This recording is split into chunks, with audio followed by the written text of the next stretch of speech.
the left path, and thus swiftly attain the state of Vajradhara. Okay, let's just do the 4. Sorry.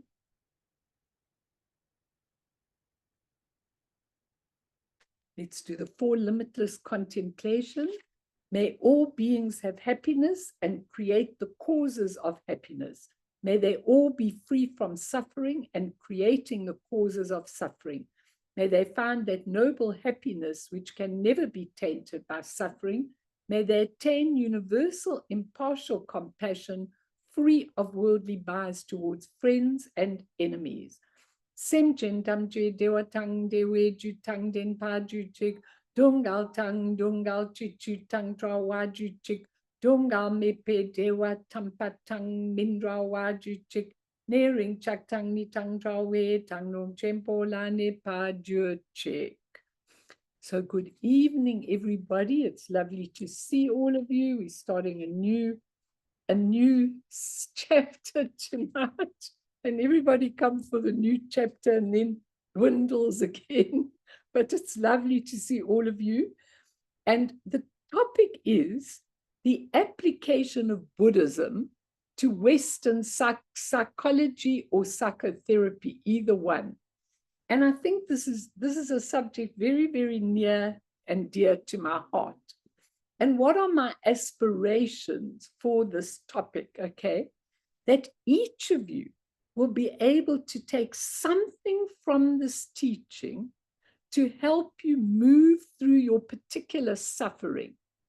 And that my life story of trying to assist people might resonate a little bit with your experience.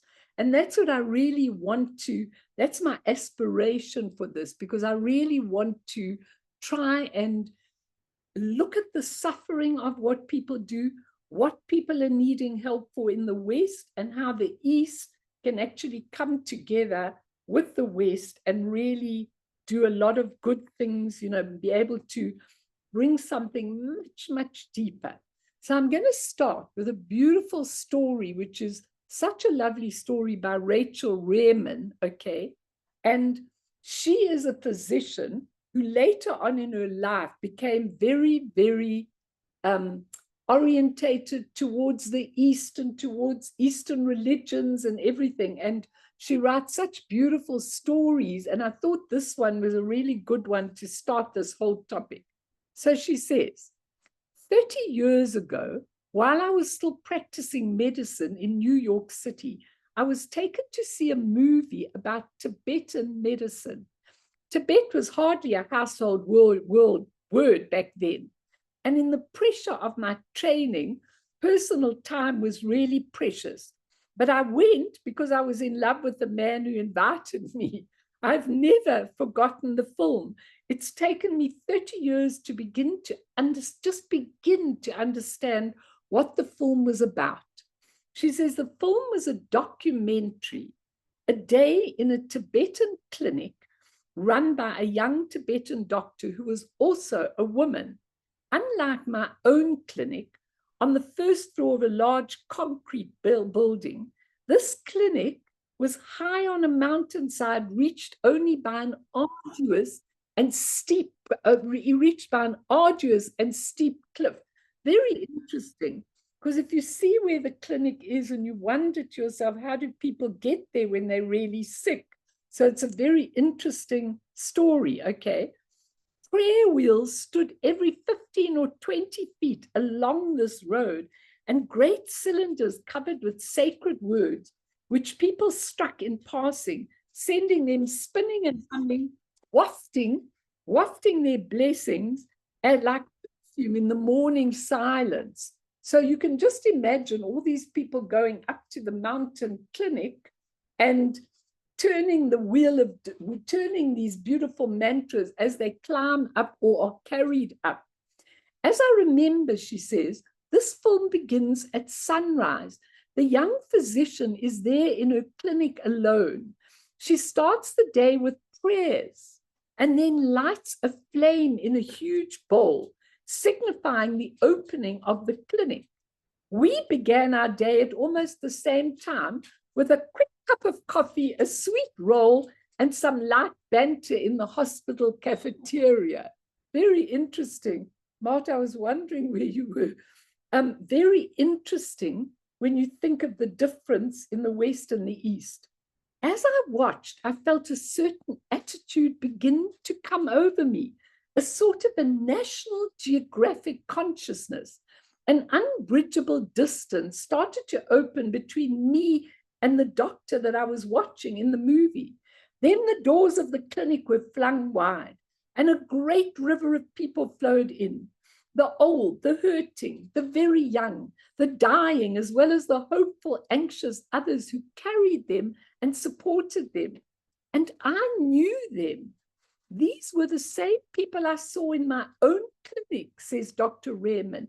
This woman in this foreign place with the most different of tools was dealing with the same issues I dealt with every day. Perhaps these issues faced every doctor every day, everywhere. Fascinated, I watched her move through her work, listening, examining, diagnosing, treating, offering hope where there was hope and comfort where there was none. It was utterly and completely familiar, and I couldn't understand a single word of what was being said because it was all in Tibetan.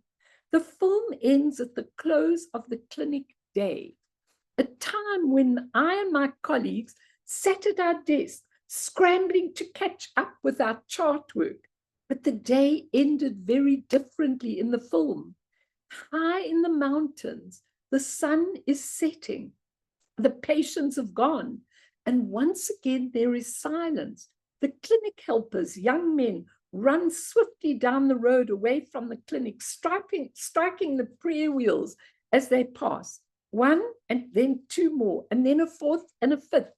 Then they are gone. And at once the physician is again alone. As darkness falls, she chants a prayer in Tibetan, her words dropping one by one into the valley below. In the silence that follows, she reaches out and extinguishes the flame in the great bowl. In subtitles, we were told that she was praying for the end of suffering, the liberation of all sentient beings. This baffled me. Was she praying for the death of all these people? How could someone so committed to healing end her day like this? And if she was not praying for death, then what was it that she was praying for? Liberation made no sense to me at all. Now, 30 years later, it seems to me there is a place where healing and freedom are one. I find that I, too, have come to hope for a medicine whose deepest commitment is liberation for us all, a medicine of human freedom. Now, I chose that story because if you look at the two approaches, both are service to heal sentient beings, heal human beings in this instance. But the Tibetan Eastern side has a certain depth that goes beyond the healing of the physical body of the individual into a universal understanding of, firstly, the suffering of that individual, how we are the creators of that suffering, not something imposed on us randomly by an outside force. That's point number one. And point number two, we are all one, joined with the Buddha awakened nature and not separate individuals. Now, in Dr. Rehrman's clinic, she saw each individual and her motivation was really brilliant. She wanted to heal them and everything. But this Tibetan doctor saw beyond just the healing of that physical body.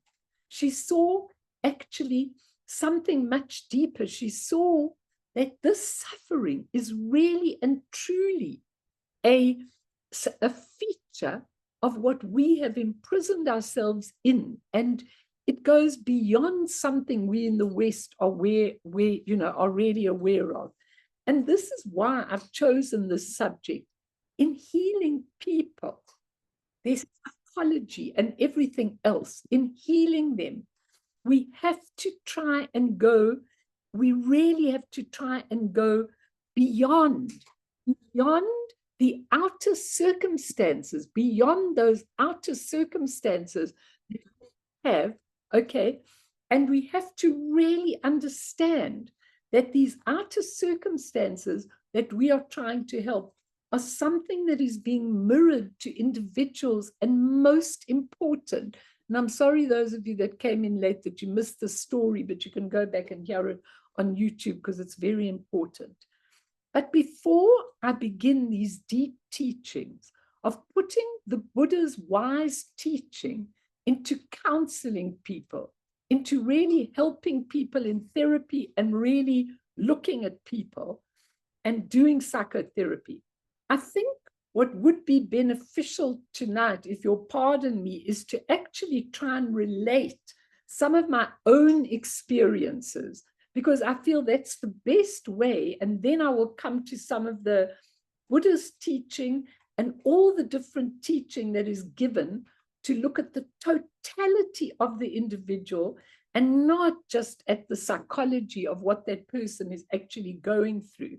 And I think that looking at my own transformation in the way that I tried to heal people over the years, I say try because who knows if I did or I didn't, but I certainly put my best effort into trying healing people, okay, and may throw a lot of insight. And I'm going to throw the whole subject out, then you can question me and talk to me. And next week, we'll do the question and answers where you can really bring in your own ideas. But I want to give a really big sort of basis to what I'm trying to teach. Okay, so I learned psychology, social work, looking after people like thousands of others, and followed what I'd been taught, never to the book. I was never a book person with how I had to teach people, but as it's taught. And I always went a little bit beyond, but very, very subtly. And when I was writing this, I thought that something just came to mind so interestingly, that I was thinking that when we sat in groups with some of these very wise people who were teaching us, I remember them teaching us that teach people, instead of hitting out at other people and doing terrible things, they should take a cushion and punch the cushion rather and get all their anger out of them, and then you could help them. Now that's so interesting, because Thich Nhat Hanh, who was maybe really had a big influence on my life, Thich Nhat Hanh immediately said, never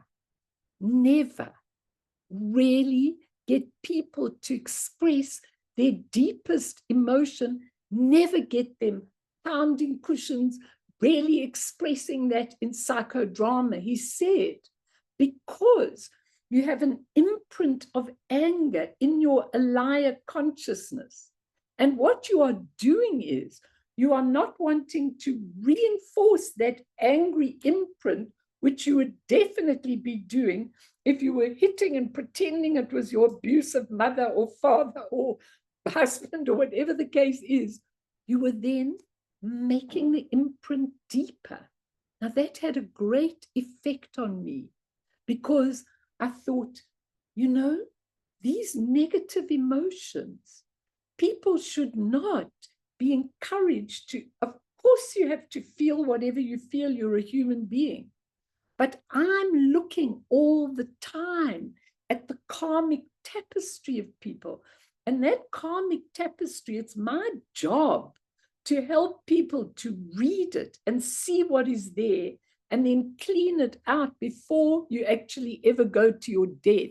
It's really important to clear that. And that's very important to me. And I always went a little bit further than what I needed. But in the beginning, I, of course, didn't have the spirituality like I had it as I started developing it. So I used the psychology, but I always thought, and when I was writing this, I remembered my first bereavement case.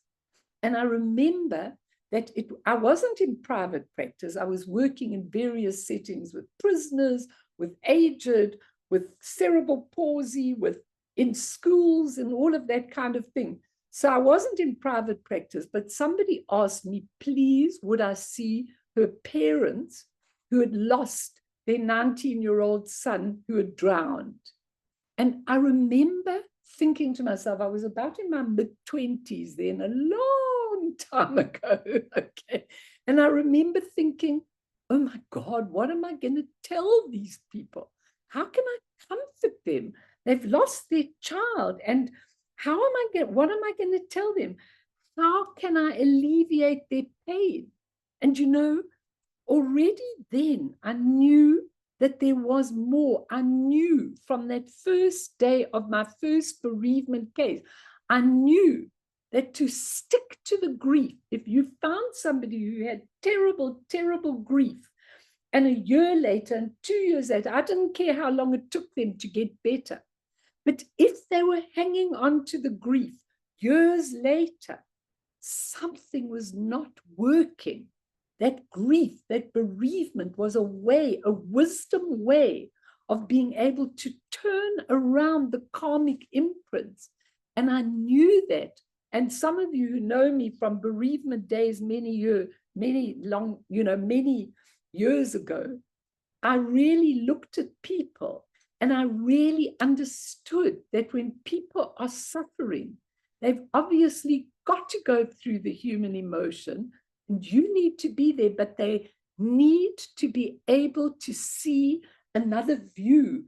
And that's what I understood. And so in my story of lag time, of Rachel Rehrman's story, there are two different things. Here was the clinic doctor in Tibet who was praying for liberation. So she was saying, these people are ill, and the illness is being expressed from the mind through eventually into the body.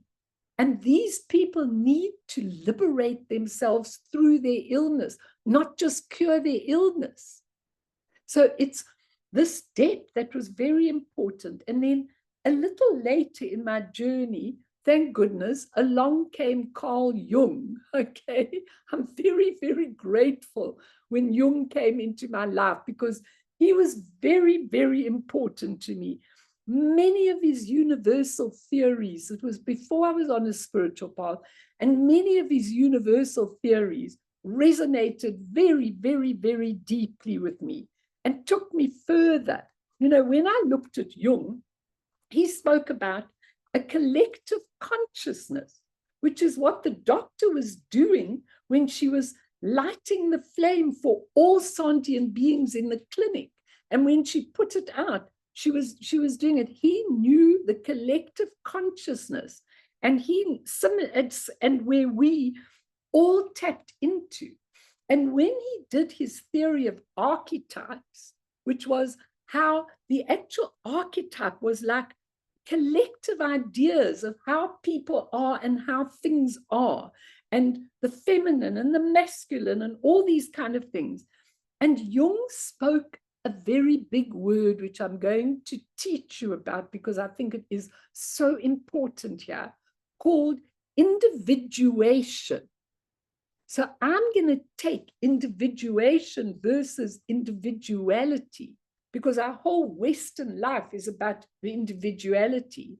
Individuation is beyond individuality, because individuality is exactly what the Buddha taught we shouldn't have, but we shouldn't attach to that ego, that individuality.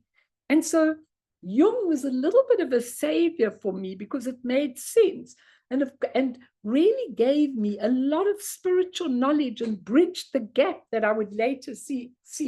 And I joined the Jungian Society, and I often found people very pseudo-intellectual in the Jungian Society. But me, I was following Jung. I hadn't gotten on my spiritual path, and obviously was already in me completely and totally from before.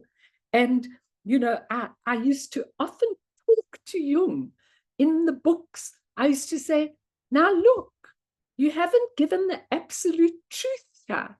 You've given a partial truth. But I fully understood why he gave a partial truth. In those Freudian times and all those psychiatrists, eventually did have a breakdown because he knew so many things. He wrote the foreword to the Tibetan Book of the Dead. He wrote one of the forewords to it, Jung did. So he was very clued up, but he was in a very stuck Swiss society, that didn't allow him to express. So what I did was, I was very, very, very much, as a lot of you know from those days, into dream work and all kinds of dream work. And Jung really provided me with that and a way of knowing about the dream work and everything. And so I used to dream of Jung and talk to him in my dreams and tell him all the things I wanted to know about his archetype, about his collective consciousness, about all of this. I really had many, many dreams in all my dream books, which I've turfed out since because I didn't even keep them when I moved to here. And in my dream books, I used to have these amazing dreams. And then from Jungian dream work, I really went on to using dreams as a way of helping people and getting to what they really needed. And in using the samsaric dreams, in using the dream work, you could also see, could I have been Jung in a previous life? No, Kathy, not at all, okay. But I did understand him a lot. And when he had a breakdown, Kathy, he actually played with sand. He actually got himself through his mental breakdown. I could understand what he was all about because he couldn't give his truth. He couldn't give his truth. And in this day and age, I can give my truth, but there's a cost. There's a cost professionally when you give the truth. And I'm happy to pay that cost, really a lot, okay? But the dreams, which we can also talk about in a little bit in next week when we do the questions and answers. I don't mind if you ask me a little bit about your dreams, but dreams are a wonderful way of confronting yourself. And I think the Gestalt technique of becoming the parts of the dream is such a so useful for you. So I used to use that a lot with people. Like if they were, for example, if they had dreams of, I remember one guy telling me he's got this repetitive dream where he's always chewing something and the chewing goes bigger and bigger and bigger and bigger. Okay. So I said to him, it sounds like you've bitten off more than you could chew. Okay. And that's how you learn with the dreams, to understand what each part of the dream is. And in the Gestalt, you become the parts of the dream. And that really gives you a really good idea. But I had all these dream groups, and Bernice will tell you, one day I phoned her and I said, cancel the dream groups. I'm not doing them anymore. I've come to Tibetan dream yoga and I'm not doing any of the other dream work. I'm just doing Tibetan dream yoga. Okay. So each way, when I look back, was so very, very interesting because I really found that if I look back, if I write the story of my helping through my life, it's such an interesting one because you see how the mandala comes together. And it really is something, because when I started on my spiritual journeys, and I went on a few in the beginning, I used to just bring spirituality into hundreds of lectures that I used to give all over the place. Some of you were at those lectures, Rowan. You were definitely came to some of those things. I used to teach at the Jewish organizations. I used to teach at hospice. I used to teach at Compassionate Friends. I used to teach at many places. Really invited me to teach. But when I really seriously went into Tibetan Buddhism, all those invitations stopped. I was just too much for them, okay? The only invitations I got were to spiritual places. And that was okay for me. Really, I accepted that very much. I probably couldn't have gone on giving talks at that level, to hundreds of people, and really quite an exhausting life. But finally, I found Tibetan Buddhism. I found Buddhism a little bit in my spiritual journeys. And what I understood in my spiritual journeys is that I had karma with quite a lot of people that I would have to teach that could never come to Tibetan Buddhism. And so I understood that that was part of what I had to do in this life to really understand. And when I came to Tibetan Buddhism, my turning point, of course, meeting the lamas and taking refuge, thanks to you, Patricia, I took refuge very, very quickly with Akon Rinpoche. Patricia will tell you, she's here. She phoned me one day and she said, there's a real live lama. I just come to Tibetan Buddhism. Do you want to take refuge? I said, yes. And off I went, not knowing how important Akon Rinpoche was. I just agreed to all these things. And how I came to Tibetan Buddhism is also a very interesting story, because I was with my son in London, who's an avid reader and, quite intellectual in his work, although now he's also become very spiritual. He is a psychologist and he's become very spiritual in his practice too, different to me completely. But we were in the bookshop and suddenly I found this force pushing me across the bookshop. And suddenly I was in front of Tibetan Buddhist books. And I started to take these books down, what I was going to buy. It was my usual mode. And my son said, oh, Ma, I didn't know you were interested in Tibetan Buddhism. And I said, neither did I.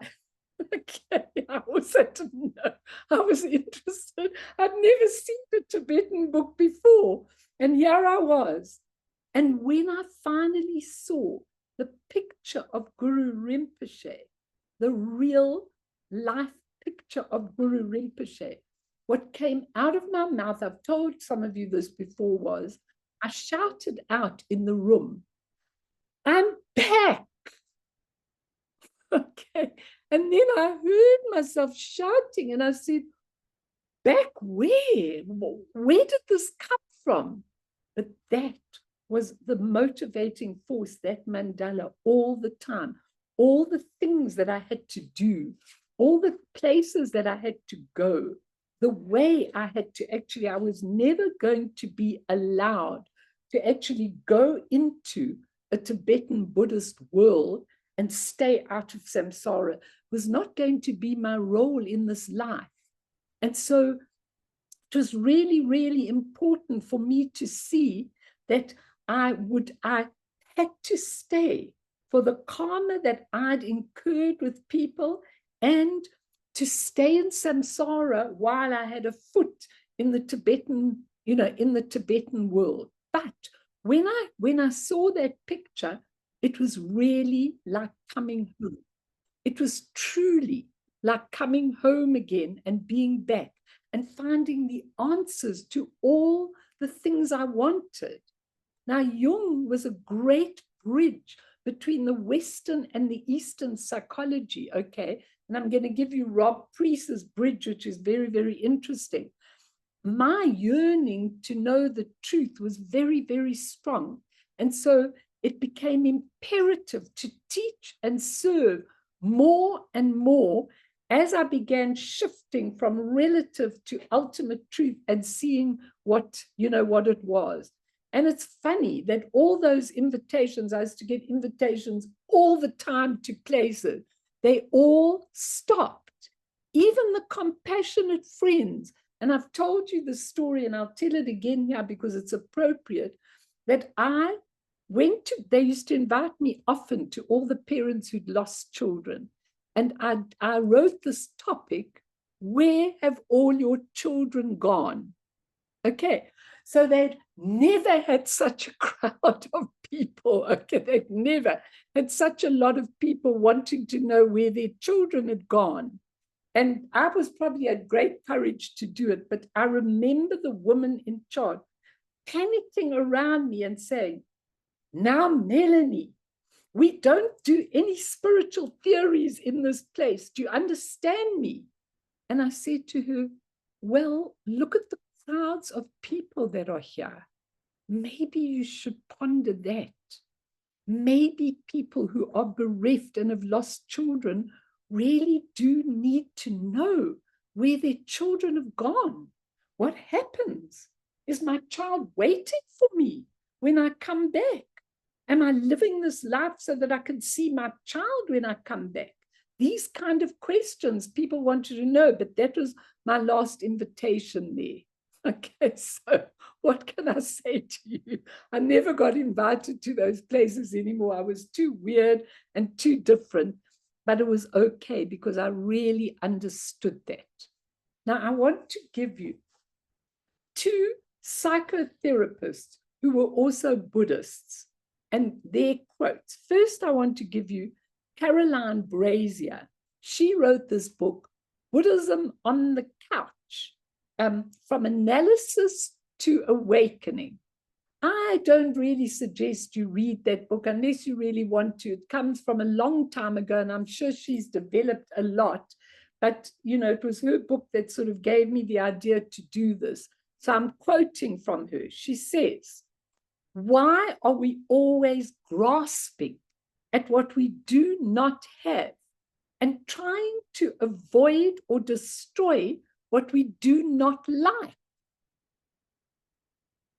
She says, the Buddha himself began his spiritual search in response to his realization of the omnipresent afflictions of life. In life, there is suffering and suffering and suffering and suffering. Okay, the omnipresent afflictions of life. And she says, very importantly, his answers place a high understanding, a high emphasis on understanding the mind's ability to create misery. The mind's ability to create misery through it. Why? Through how? Through its attempts to find personal comfort at the expense of facing what is really there. So what she's saying we spend all our lives trying to placate this ego, trying to get all the things we need and turn away all the things we don't like. And guess what? Misery results. Misery results. And what can we do with that misery? It's really important. And that was my thing that I had to find.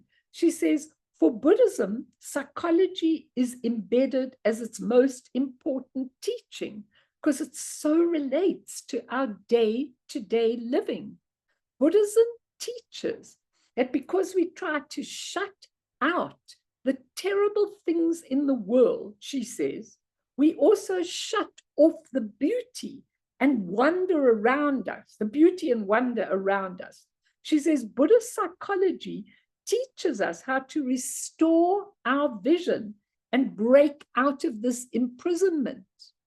And for me, this is so important because when I'm looking at people, yes, I really, really do have to help them. And I have to understand them. And so do all of you. You have to understand the absolute misery that people are in. But you also have to understand they've got to be pulled out of that to see a different view. And they have to understand that they are the creators of that misery. And so Caroline Brazier and her husband started a dedicated Buddhist psychotherapy training program. So they train therapists in Buddhism to put into practice many Buddhist principles and Buddhist psychology. So I wanted to just give you her idea. Now, Rob Priest, who you've heard me when we did purification because he does everything. And I love his work because he does Tibetan Buddhism. So I can really relate. What is the name of his book? Listen very carefully. The wisdom of imperfection. It's called the wisdom of imperfection. And I really would suggest you get that book because it's really worthwhile reading, okay? He says the challenge of individuation in Buddhist life, and I'm going to teach you about individuation, because when Jung spoke about individuation, he called it the self with a capital S. Not the self with a little s, which is I and me, the self with a capital S, something much greater than this little person. And I think the reason that Jung talked about individuation and the big self was, because can you imagine if he said, the self is the Buddha nature? He would have been thrown out of all the societies. Like me, he would never have been able to do his work again. He would have been an outcast. Okay, so all of us who say these things are a bit outcast, but too bad, doesn't really matter. So what did Rob Priest say when he wrote this book? He said, part of my intention in writing this book is to bring together the two worlds of Western understanding of psychological processes and Buddhist practice. Okay, and he said, quote, it has become evident to me how easily we place a veneer of spiritual practice and spiritual correctness over deeply unresolved personal problems. I'll tell you how this works.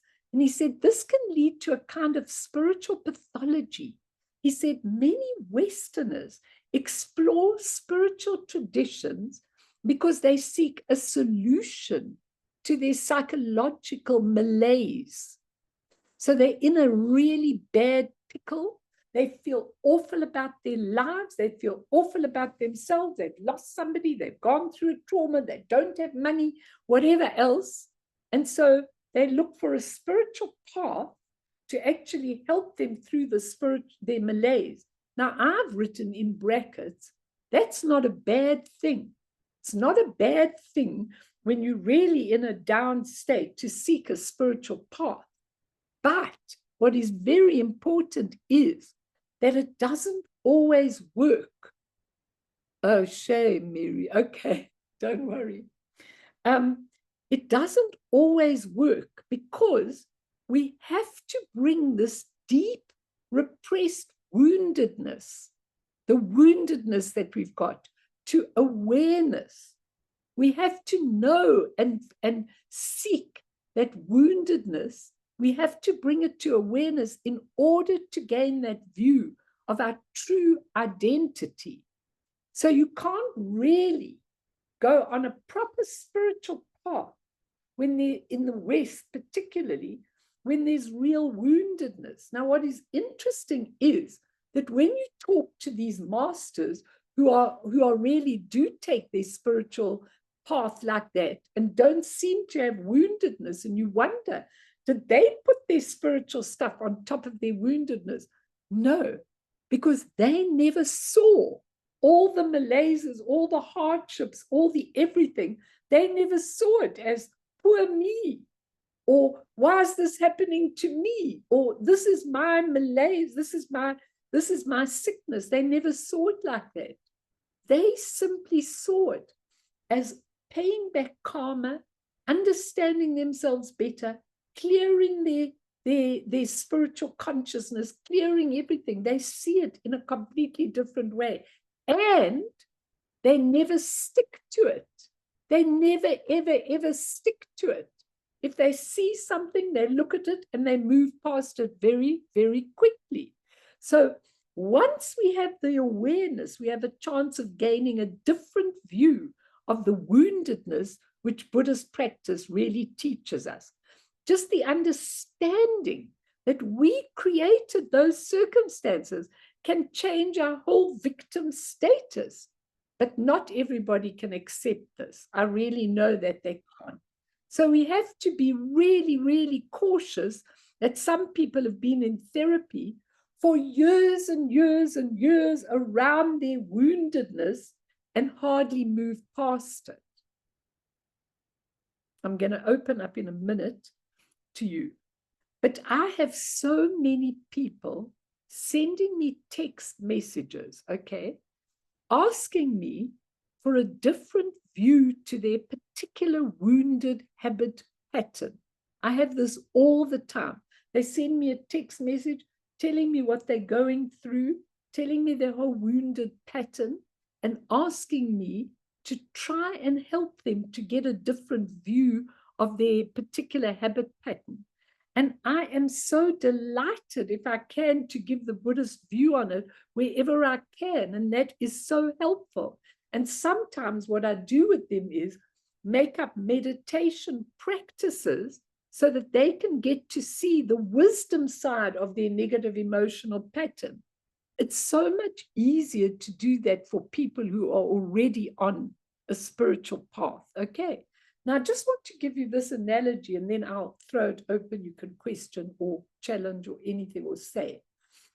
You know, I was in the park the other day with the dogs, and there was a little girl learning to ride her bike. So the father, she had her helmet on, she had a two-wheeler bike, and the father was going, I'm sitting on the bench watching my dogs, and I'm watching this man teach his little daughter how to ride a bike. So he says, go, pedal. He's holding the seat. So she does one pedal and she falls off the bike. Thank goodness she didn't crash her head. Okay, she's off the bike. He puts her back on the bike and he says, come on, pedal. She does two pedals, falls off the bike, you know, and she says, I can't. And he says, back on the bike you go. And he held the bike, and then suddenly, after about the fourth try, she went boom, boom, boom, boom, boom, and she rode to the other side of the park and then fell. And the father went, well done. So me, you know, being a big interferer, I went, hurrah, hurrah, sitting there, wonderful, wonderful. And she thought she was the bee's knees, this little girl. So I'm watching it. And I was thinking to myself, you have to hold the bike until the person feels confident and trust to pedal the bike by themselves. Okay, it's a very interesting process. And I thought, when I have people with trauma and woundedness and really in a little bundle heap, and I have that a lot, okay, in a real bundle heap where everything seems to be going wrong in their life, you have to get them to trust you with real compassion for what they've gone through. So when you hold their hand, it's exactly the same as the father holding the bike for a while. You have to hold their hand. Any of you that are in the helping professions, you have to hold that hand for a while until they trust and until they feel that you really understand with compassion their pain. It's a very interesting thing. And then you need to push them on the bike. You're still holding their hand, you're still there, but you need to push them beyond the woundedness to see a different view, because you can't let them get stuck, because this is a temporary, transient, impermanent drama. And we can't get stuck in it because we've got this awakened nature that never, ever, ever, ever gets tainted by anything, another view we need. And Rob Priest said, spirituality can even lead us to split off from our emotional problems because we think we want to be accepted as a spiritual practitioner. They haven't brought the tool of awareness to the problem. They buried it with a spiritual facade, he says. And his teacher, this is what his teacher, he also had a Lama Yeshe, said to him, Buddhism is very practical. You just have to recognize that your mind is the cause of suffering. If you change your mind, you can find liberation. Really important. So I don't know, I want to just read you this little story from his book about this nun, which is very, very interesting in terms of what she did and what a lot of people do when they go on a spiritual journey. Oops, sorry. This is the book, okay, which is really a very interesting book. So he tells this story. He says, I recall a Western Tibetan Buddhist nun living with a community I was part of. She tried hard to live the pure, selfless existence she saw exemplified in the Buddhist teachings. She seldom, if ever, considered her own needs. She would sleep very little and constantly work to take care of others. Many of us would say, look at her, she's such a bodhisattva. Sadly, says Rob Priest, it was evident that beneath this utter dedication to serve her teachers and work tirelessly for others was a desperately sad and unhappy person. She would seldom acknowledge this because to do so would be to think of herself. Suppressing her own inner need or pain was crucial to her. In time, however, she became sick, not surprising, and her inner struggles started to break through the veneer of her idealized bodhisattva persona. Fortunately, she was taken in hand by a very kind visiting old lady who could see straight through her mask. Letting go of the imperative to negate herself in order to feel acceptable would not be easy. She did eventually do so and let go of something of the fanatical ideal she had set herself to live by. Her example stood out for me of how the ideal of a bodhisattva's total selflessness must be born out of a healthy sense of self-worth and self-love if it's not simply to become part of pathology. Very interesting, isn't it? Okay, we have to also see the wisdom of imperfection and to be able to, that's what he says in this book, to be able to get to. We're not perfect, definitely not as human beings. We're perfect in our awakened nature. But it's a very interesting point. So let me hear if anybody wants to ask or say anything, or if you do for next week, write your questions down after tonight so that we can really have a lively banter and discussion about all of this, because it affects each and every one of you. So does anyone want to say anything or ask anything or comment? Or I've given you a lot of stuff here. And I hope that my bit of a life story, however little it is, could help you to actually understand how you grow and how you begin to see a completely different view of everything.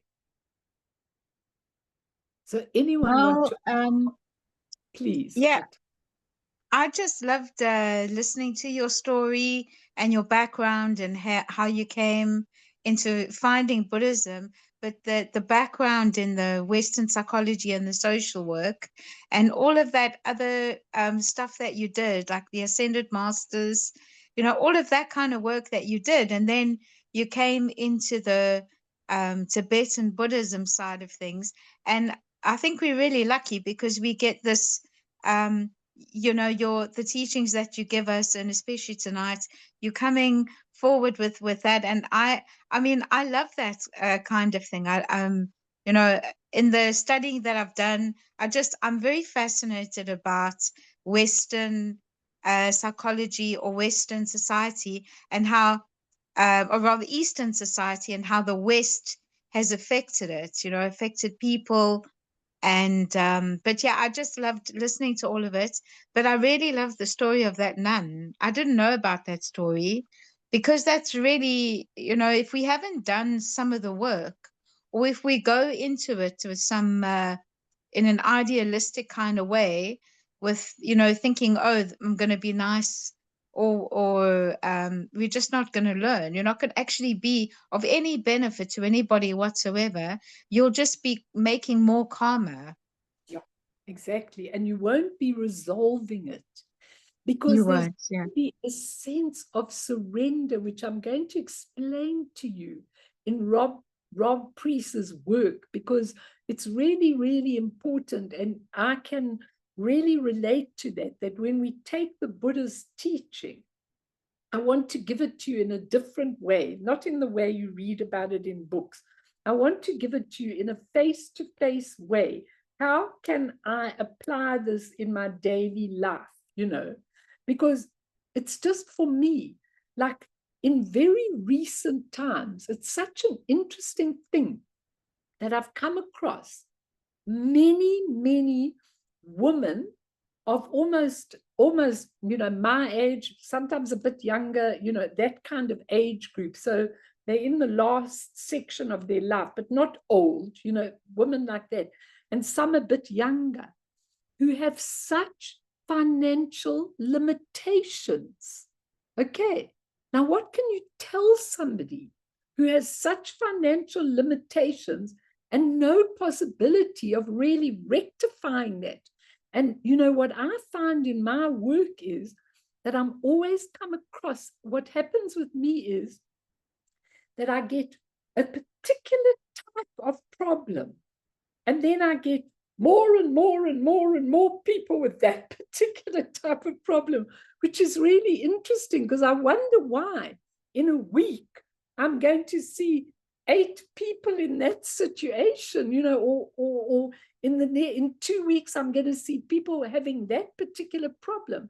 And I think it's the way Guru Rinpoche's mandala works, that when he puts you on the road and when you have completely surrendered yourself to do that work, you just find that you are wherever you need to be for that particular work. You do it intensively, and then it seems to dissolve after that. But for me, how do you help people who just really can't make ends meet financially, and are not in the situation where they're 40 or 30 or 50 or whatever the case is, where they really have a chance to go? Now, for me, what is really important when you go from the psychology to the spirituality is to say, if you haven't got material things, if you haven't got finances, and I'm talking about enough to live on, enough to get you by, because finances can be that or finances can be that. I'm talking about enough to get you through your life, okay? Just that you've got enough to be able to live your life, to be able to have medical aids, blah, blah, blah, and all the rest of it. Just sufficient. Why is it that I would be seeing so many people who haven't got that? Now, if you look at it from a psychology point of view, it almost seems unfair. But if you look at it from, which I'm going to explain to you from the karmic point of view, it's not simple, it's not straightforward, it's very, very, very deep stuff. But if you look at it from that, if you are short of finances and short of what you need in your life, it means somewhere there is an imprint of the lack of generosity. Can go back other lifetimes. You might have been quite generous in this lifetime. It's a lack of generosity. Okay, so people say to me, so what must I do? I can't give money to everyone. I go, it's not about giving money. It's about the parameter of generosity crosses the ocean. It's about generosity of spirit.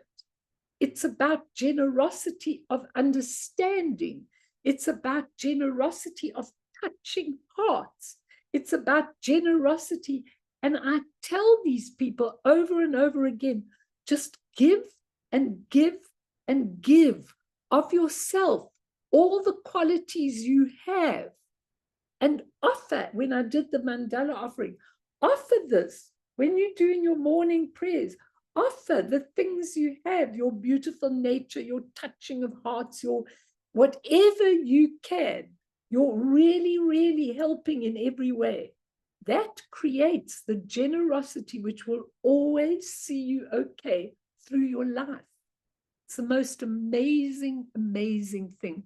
Vera, I'm so happy to see you here tonight. I'd like to see your face, but it's lovely to have you. I meant to tell you earlier. So really, is that clear, Kati? Because what you're saying is really true. And if you look at your life very, very deeply, and we're going to talk now, if there's still time, about the suffering in your life. If you look at it very, very deeply, you have another complete and total view, totally and utterly a different view about what you're doing here. Other questions or comments? Anybody, what you want to say? Anyone?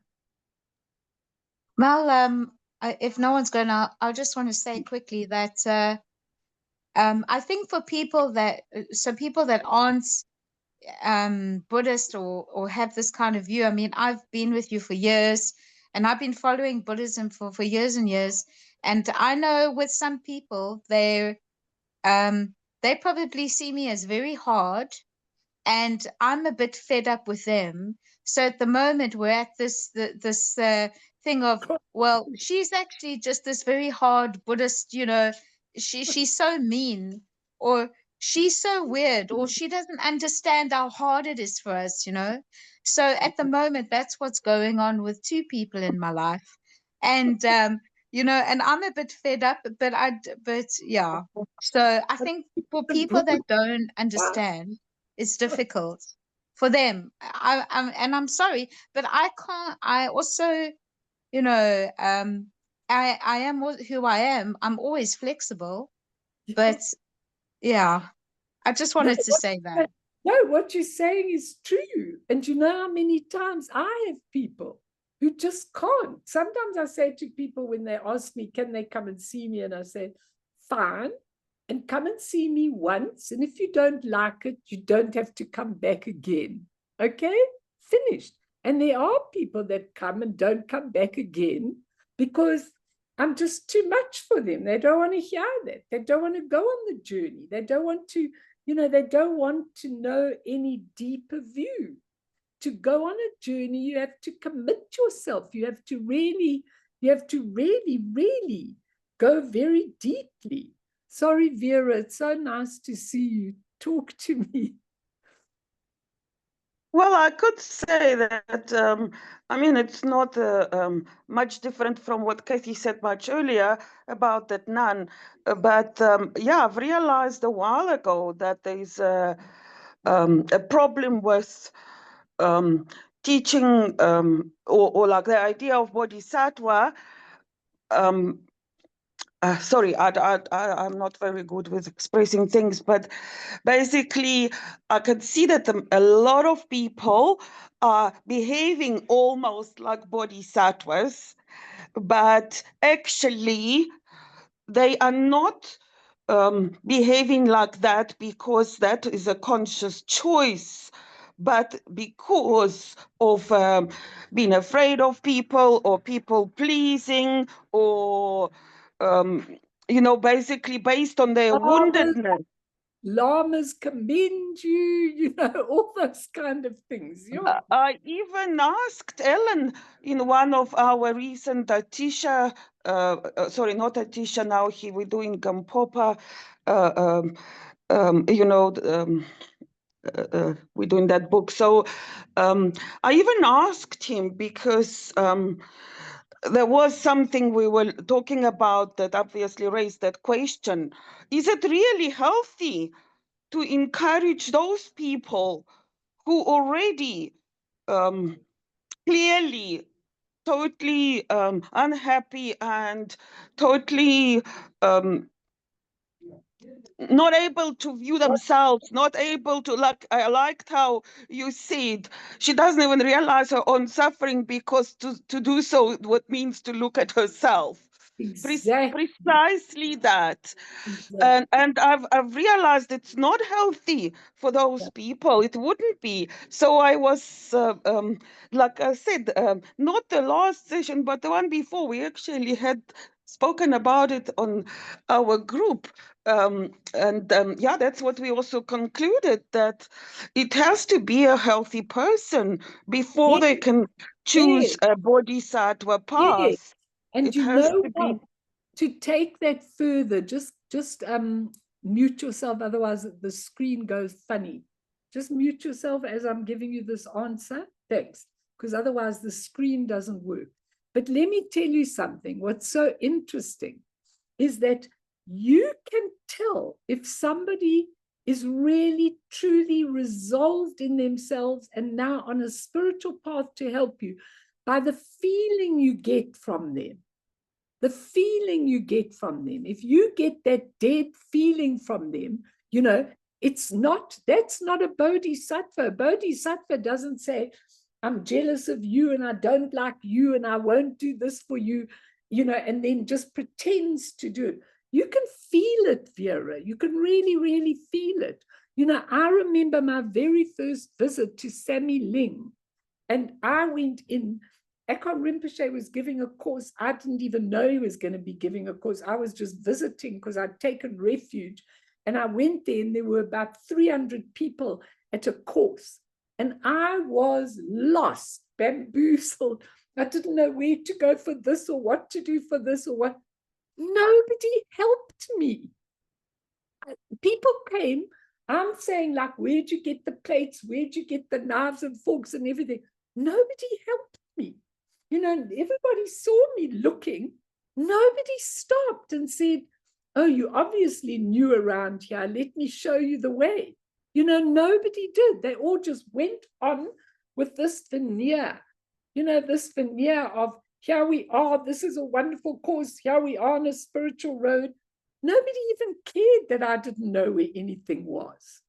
And the thing is that this is why Rob Priest is so insistent on taking the woundedness and dealing with it, looking at yourself. And that's what the therapy is really about, taking your woundedness and looking at it. And really, if you've got somebody who's got a Buddhist approach, they can then help you to see a completely different view of what it all is. Do you know what I'm saying?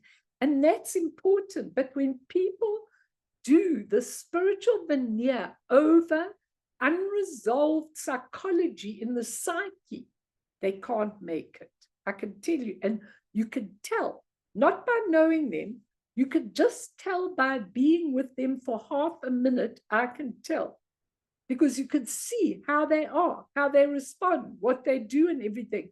It's a very interesting thing, because a real bodhisattva responds to everybody, whoever, the pompous, the humble, the sick, the whatever. A real bodhisattva, you know, really responds to that in a completely different way.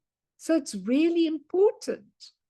So I think this is, I just want to do one little thing for you else tonight, and then we'll do a meditation, and then next week we could do the questions and answers. Write them down, everybody, even if you put them on the chat, or you email Fiona or me with them, or you actually put them onto my WhatsApp. I'm happy. But write your questions, your own personal questions. If you don't want me to say your name, but those question and answer groups, we're not putting onto the general YouTube. So you can feel free to actually say whatever you want there, and it doesn't really matter. But I also can deal with the question without the names. But I want to just give you this quickly. The Buddha, using his ultimate true nature, had to find skillful means. Always remember that word, skillful means. We talked about it a little bit in previous. Skillful means to help us through. Skillful means exactly what Vera and Kathy are talking about. When you have got somebody in front of you that does not understand, or somebody in front of you that cannot accept what you're saying, you use skillful means to help them to get to that particular point. It's really important that you use skillful means to get them there. So at the beginning, when the Buddha got enlightened, he thought maybe he couldn't explain what to do, but he was persuaded by the God realm, and he formulated the Four Noble Truths, which all of you know, and he taught them 3 times so that people of lower or higher capacity, that was his skillful means, lower or higher capacity could understand their truth. So for tonight, just very quickly, and then we could do them in a much deeper level at the next session, just imagine, I mean, you can't say the Buddha was in your lounge, but let's say the Buddha, you were sitting in India and you came across him and you were having an informal chat. I want you to think about these truths in an informal way, and you were talking informally. So the Buddha is saying to you, listen, I found 4 truths when I was getting enlightened. The first one is that life is suffering. You looking like this and you going like, well, I'm not really suffering. My life's okay. What do you mean life is suffering? Then he says, what I mean is the way you are living your life is suffering. And the person said, well, what do you mean? He says, no matter what you do, it leads to suffering. Even the good things pass and cause suffering. The way you live, you think everything is permanent and it's not. And then it goes away and then you suffer so badly. And sooner or later, the way you are living your life is going to be suffering. Now, I want you to debate this with me, not now, but next time. Because why did he say that life as you are leading it is suffering? Then he went to the second noble truth. And he said, well, there are 2 main causes of suffering. He said, I've got good news for you, that it's quite simple to determine the cause of your suffering. And he said there are 2 main categories. Karma, which we must really talk about, which basically means cause and effect. But karma doesn't mean I hit you, you hit me back, and it's over. Okay. Karma is complex. Okay, because what happens is, whatever you think, whatever you do, whatever you act upon, depending on how deep, makes a karmic imprint. Now, that karmic imprint is like a seed, a little seed that you plant in your alaya consciousness. We'll talk about the alaya consciousness. It's a little seed, okay? Now, what happens as you go day by day? That little seed gets watered and watered and watered. And when you do it again, it goes a little deeper. And when you do it again, it goes even deeper. And then it becomes a habit momentum. And it's very deep. And you carry it around with you. And as soon as other causes come into being, this little seed sprouts its roots, sprouts its tree. Okay. And so you create this and you carry this imprint, and then later, maybe even in the next life or in the far distant future, it bears fruit. And then you crying, you suffering. So if you know that everything you do and think and bears fruit, you might be more cautious in what you do. Whether you gossip about a friend, whether you hurt somebody, whether you don't understand somebody, you might be much more cautious. So the first cause is karma, and the second cause is your negative emotions. So when he's sitting and chatting to you, he says, you've got so many negative emotions. You spend your life relating with these negative emotions, and I can teach you another way to react. I can teach you what your negative emotions really are. So he gave that in the second cause. The third cause, we'll go back to it. He says, I've got even better news for you. there's a cessation of suffering. You could stop the suffering. He says there is a place where suffering ceases completely, okay? It's a different mindset. But if everything is created by your mind, then there must be a place in your mind where suffering ceases and where we change our perception completely. And he says, I can teach you how to get to this place if you really are prepared to persevere, but you need a lot of patience to change it.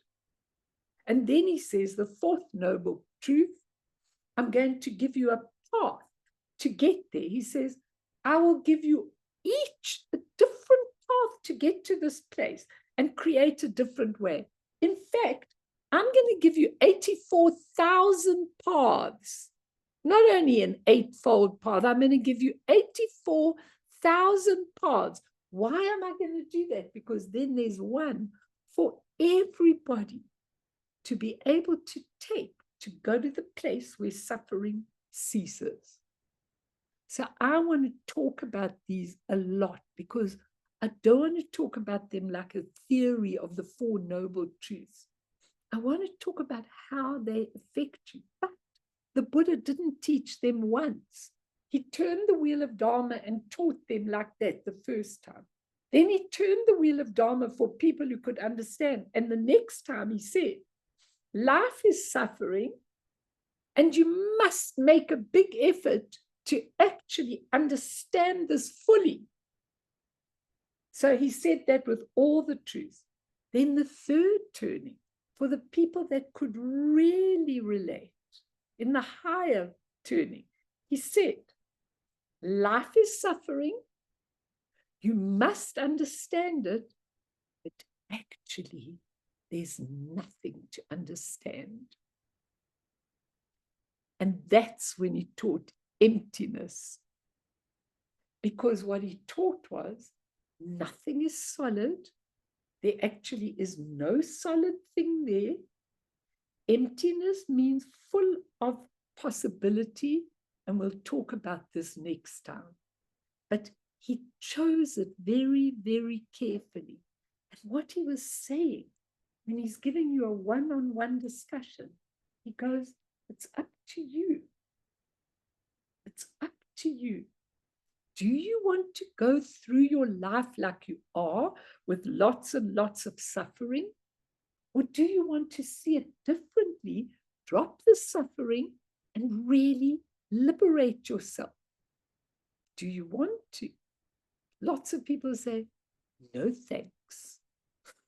They say, no thanks. It's like too different, and I'm so set in my ways, and I can't do it.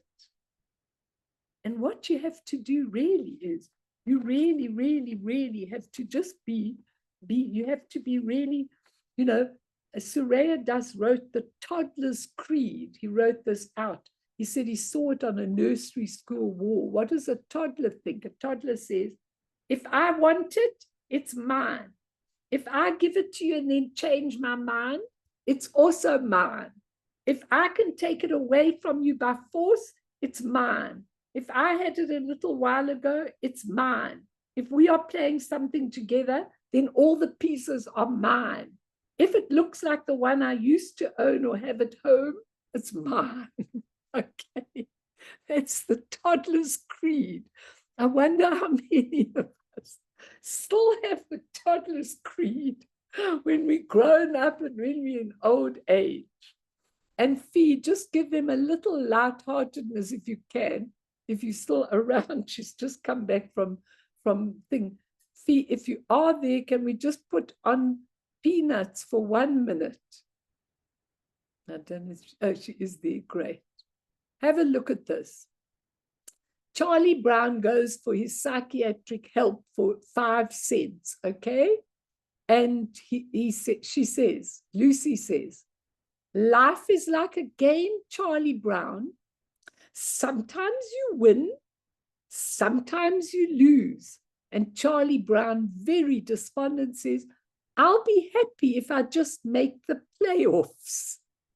So what I'm saying to you, thanks for you, if you could just make the playoffs, if you can really begin to understand this, then you start to change something in you. That's what this is about, what I want to do.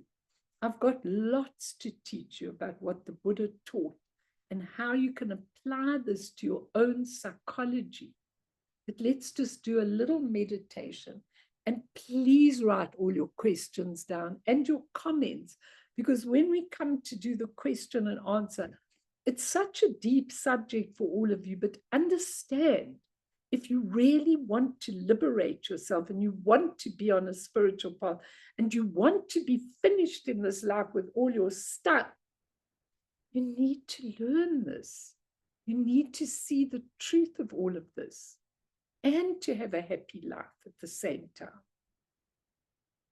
So let's just do a little meditation. Natalie and Michelle, I hope you're both okay. Right, I want you to just sit in your meditation and breathe in and breathe out. And just come to this moment. I want you to feel in your hearts how blessed we are to have this teaching. How wonderful it is to find another route, to find another journey, to know that there is another way, especially when you're going through a hard time. But even if you aren't, just to know there is another beautiful way. So I want you tonight to just look at one karmic imprint that you have, one thing that troubles you in your life. One, not all of them.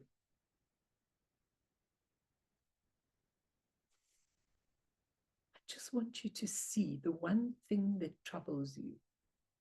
It might be you complain a lot. It might be you're going through bereavement. It might be loneliness. It might be lack of funds. It might be difficult relationships.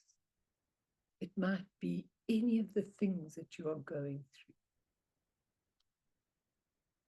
Just let it come into the great big skylight spaciousness of your true nature of mind. Just breathe it out and watch it. Really watch it as though you were watching a mirror. What is this about? And why is this in my life? And is there a journey out? And you just surrender it completely. Don't pick it up. Don't analyze it. Don't think about it. Don't push it away. Don't wish it away. Just let it sit there and watch it. Observe it. Be in touch with it. Not analyzing it, not desiring it to go away. Just a little Japanese bow to it. This is what I have to go through, and I am very blessed because I am able to clear everything in my life and just feel the total and utter spaciousness of your true nature of mind.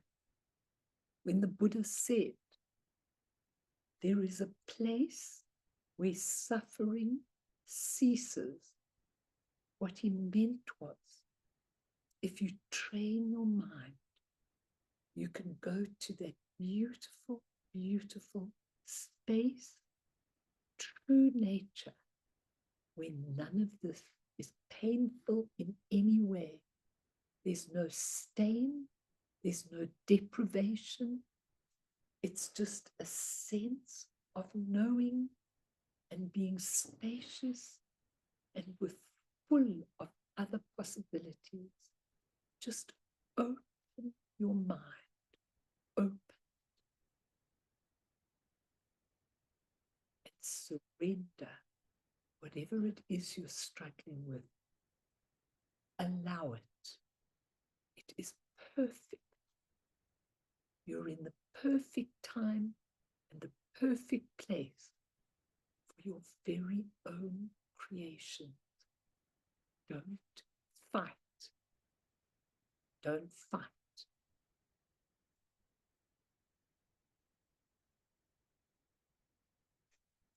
Every time you go through a terribly hard time with yourself, just sit for 1 minute and go to that skylight, blue, spacious, open emptiness of your true nature. And there the solution will already be, because it's beyond the suffering. It's crossing the ocean. It's allowing and surrendering. It's that beautiful bow. Just that.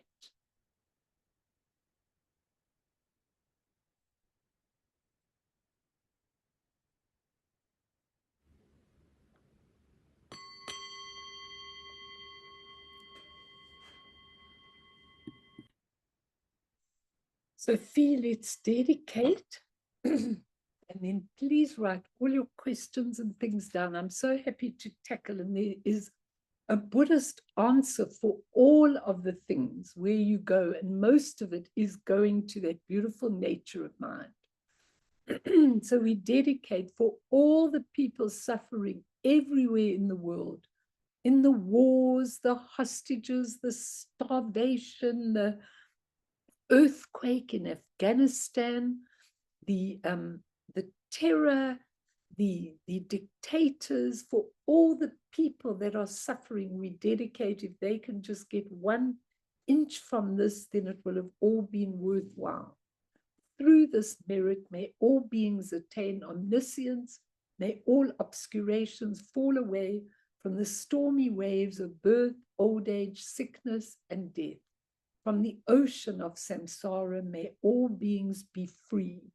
And see that beautiful bowl at the top of the movie in Lag Time, where she goes and she dedicates it all to the suffering of human beings being liberated from that suffering.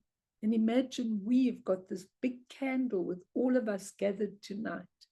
And now we are just saying, Sonam die tamche zipane topne nepe dranam pamshene Jegana Jibala Tropaye Sipe Sole Doa Dro Warsho.